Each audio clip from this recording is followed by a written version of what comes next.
Upwork আমার অনেক পছন্দের একটা মার্কেট। ফ্রিল্যান্সিং সেক্টরে যতগুলো মার্কেট আছে তার মধ্যে আপওয়ার্ক সবচেয়ে সেরা, যেখানে ফাইবারে ক্লায়েন্ট পাওয়া কিংবা না পাওয়া অনেকটাই নির্ভর করে আপনার গিগ এবং ফাইবার আপনার সেই গিগটাকে র্যাঙ্ক দিচ্ছে কি দিচ্ছে না সেটার উপর। ওই জায়গায় আপওয়ার্কে ক্লায়েন্ট পাওয়া কিংবা না পাওয়া সব কিছুই নির্ভর করে আপনার উপর এবং কিছু টিপস এবং ট্রিক্সের উপর। আমি আজ এমন কিছু টিপস ও ট্রিক্স শেয়ার করবো যেটা অ্যাপ্লাই করে আমি একদিনে 6টা ক্লায়েন্ট পেয়েছিলাম। তবে কিছু জেনারেল ফ্যাক্ট আছে যেগুলোকে আপনি কখনো ইগনোর করতে পারবেন না। তাই টিপস এবং ট্রিক্সের পার্টটা জানার আগে আমাদের যে জিনিসগুলো জানা উচিত তা হচ্ছে কিছু জেনারেল ফ্যাক্ট।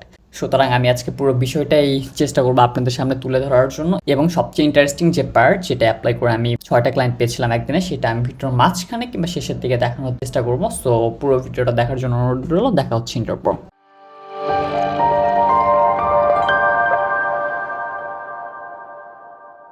আমি আজকে এই ভিডিওতে জেনারেল কোনো বিষয়গুলো নিয়ে কথা বলবো না, কারণ এটা নিয়ে আমার আগেরও অনেক ভিডিও আছে, আপনারা চাইলে দেখে আসতে পারেন। তবে একটা জেনারেল বিষয়, একটা খুবই সাধারণ সিম্পল বিষয়, যে জিনিসটা আমি আসলে চাইলেও ইগনোর করতে পারবো না, এবং আপনি যদি সত্যি আপওয়ার্ক থেকে ক্লায়েন্ট পাইতে চান আপনার এই জিনিসটা কখনোই উচিত না ইগনোর করা। আমি আপনাকে বিশেষ বিনীত অনুরোধ করবো অ্যাটলিস্ট এই পার্টটা মেনটেন করার জন্য। সেটা হচ্ছে প্রোফাইল পিকচার। দেখেন, আপনাকে দেখে যদি আমার ভালো না লাগে, আপনাকে দেখে যদি আমার ভেতর কনফিডেন্সটা না হয় যে আপনি এই কাজটা করতে পারবেন, নো ম্যাটার হোয়াট আমি আপনাকে হায়ার করবো না। আপনার কভার লেটার কতটা সুন্দর, আপনি কত কী করতে পারেন, এগুলো পারফেক্ট। প্রথম ফ্যাক্টটা হচ্ছে আপনাকে দেখে, আপনার প্রোফাইল পিকচার দেখে আমাকে আগে ট্রাস্টটা গেইন করতে হবে। আমি আপনার সাথে কথা বলে কমফোর্ট ফিল করবো, আমি আপনার সাথে কাজ করে কমফোর্ট ফিল করবো। এই জিনিসটা সর্বপ্রথম এবং সবচেয়ে বেশি গুরুত্বপূর্ণ। অলরাইট, সো আপনার এই বিষয়টা খুব ভালোভাবে মাথায় রাখবেন যে প্রোফাইল পিকচার হচ্ছে প্রাইমারি একটা কি, এইটাকে আপনি কখনো ইগনোর করতে পারবেন না। এবং দ্বিতীয়ত হচ্ছে একটা সুন্দর হেডলাইন। আমি এই বিষয়গুলো নিয়ে আজকের বিস্তারিত কথা না বলি। সো আমরা মেইন টপিকে ব্যাক করি। মেইন টপিকে ব্যাক করার আগে যে জিনিসটা জানা দরকার তা হচ্ছে আপওয়ার্কটা কীভাবে কাজ করে। বিভিন্ন ধরনের ক্লায়েন্ট আসবে, এখানে জব পোস্ট করবে, আমি সেই জব পোস্টে কাভার লেটার লিখবো। সে যদি আমার কাভার লেটারটা পছন্দ করে তাহলে সে আমাকে হায়ার করবে, এই তো। সো এক্স্যাক্টলি কাভার লেটারটা কেমন হওয়া উচিত এই বিষয়টা নিয়ে আমাদের একটু মোটামুটি ভালো ধরনের আইডিয়া থাকাটা জরুরি। আমি আপনাদেরকে একটা প্র্যাকটিক্যাল উদাহরণ দিব যে কাভার লেটারটা আসলেই কেমন হওয়া উচিত। ওকে, আপনারা আমার স্ক্রিন দেখতে পাচ্ছেন, এই স্ক্রিনে হচ্ছে একটা কাভার লেটারের এক্সাম্পল দেওয়া আছে। আমি এই পুরো বিষয়টা আপনাদেরকে আরও বিস্তারিতভাবে বোঝানোর চেষ্টা করব কিংবা সহজভাবে বোঝানোর চেষ্টা করব। সো সর্বপ্রথম যে বিষয়টা চলে আসে সেটা হচ্ছে ক্লায়েন্টস নেম।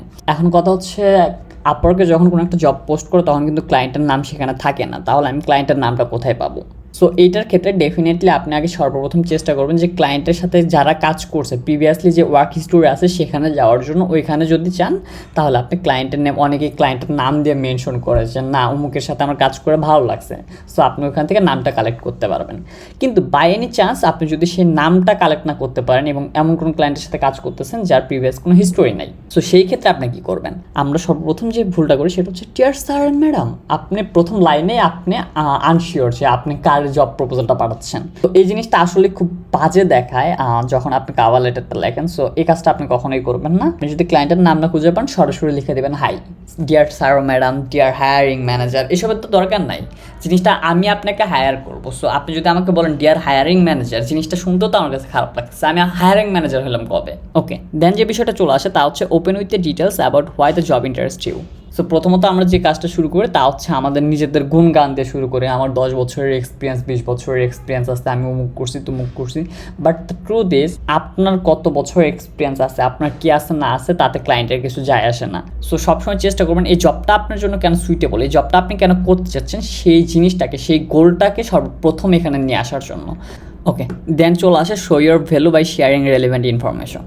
ফাইন, আমি বুঝলাম আপনার এই জবের প্রতি অনেক ইন্টারেস্ট আছে, কিন্তু আপনি যে আদৌ এই জবটার জন্য যে যোগ্য কি যোগ্য না সেই জিনিসটা আমি বুঝবো কীভাবে? অনেকেই তো বলতেছে, অনেকেই তো অ্যাপ্লাই করতেছে এই জবে যে তারা এই জবটা করতে পারবে, তারা এই জবটা আপনি চেয়ে বেটার ওয়েতে করতে পারবে। So why you? এটার জন্য আপনাকে যে কাজটা করতে হবে তা হচ্ছে তাকে বোঝাতে হবে না আপনি সত্যি এই জবটার জন্য হাইলি ক্যাপেবল। এটা কীভাবে বোঝাবেন? এই জিনিসটা বোঝাবেন হচ্ছে আপনার ইনফরমেশন দ্বারা।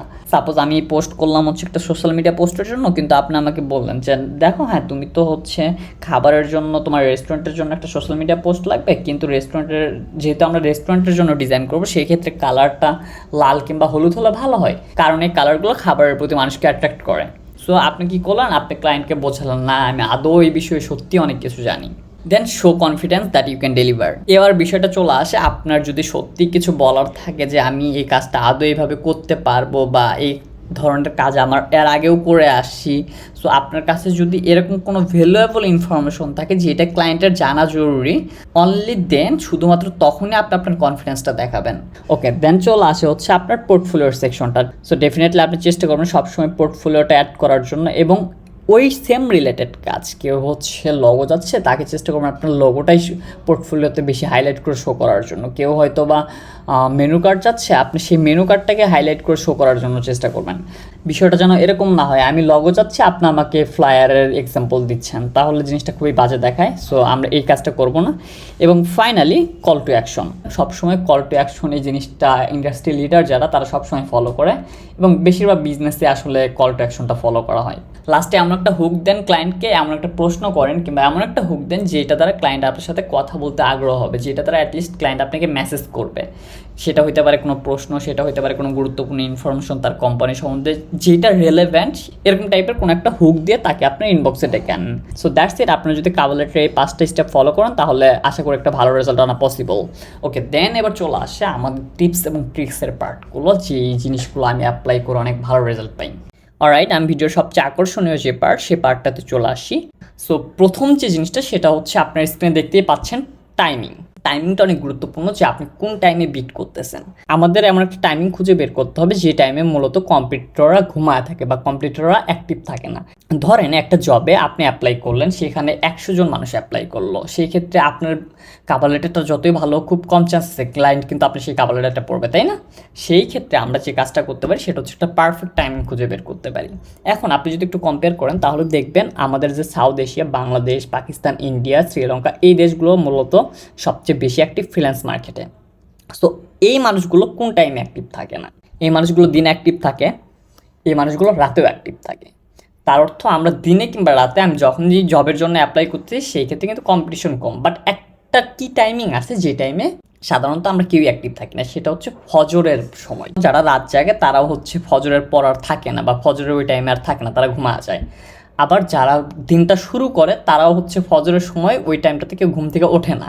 সো আপনি যদি এই টাইমে বিট করেন ফজরের সময়, সেই ক্ষেত্রে কিংবা ভোর 4টা-5টার দিকে বিট করেন, সেই ক্ষেত্রে আপনার কম্পিটিশন অনেক কম। যেই নর্মালি যখন একটা জবে বিট পড়ে হচ্ছে 100-র মতো, এই জবে বিট পড়বে আপনার 10টা কি 15টা।